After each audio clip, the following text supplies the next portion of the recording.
jedan moj od posljednjih romana koji se na engleskom zove Dethroned, izlazi ove godine u Srbiji. Možete li ponoviti kako se zove? Zove se Strona svrgnuti, tako smo ga preveli na srpski. Inače mu je u originalu riječ, sad ću ja opet pokazati. Ta knjiga. Ona se zove Dethroned, to znači Strona svrgnuti.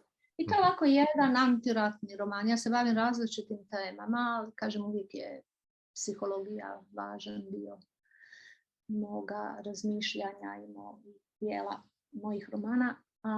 To je antiratni roman, čak i antiljubavni bi ga ja nazvala, jer ima elementa i neke ljubavi.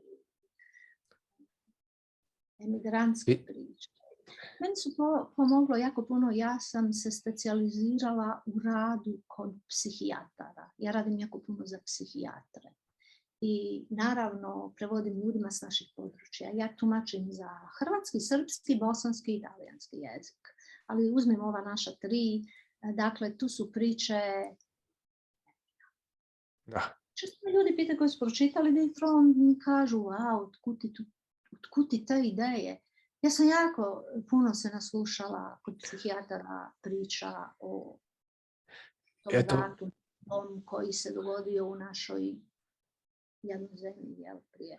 Ja bih, Branka, voleo, evo recimo ako ste za da o tome napravimo jedan novi intervju vezano za ta iskustva. Vrlo rado.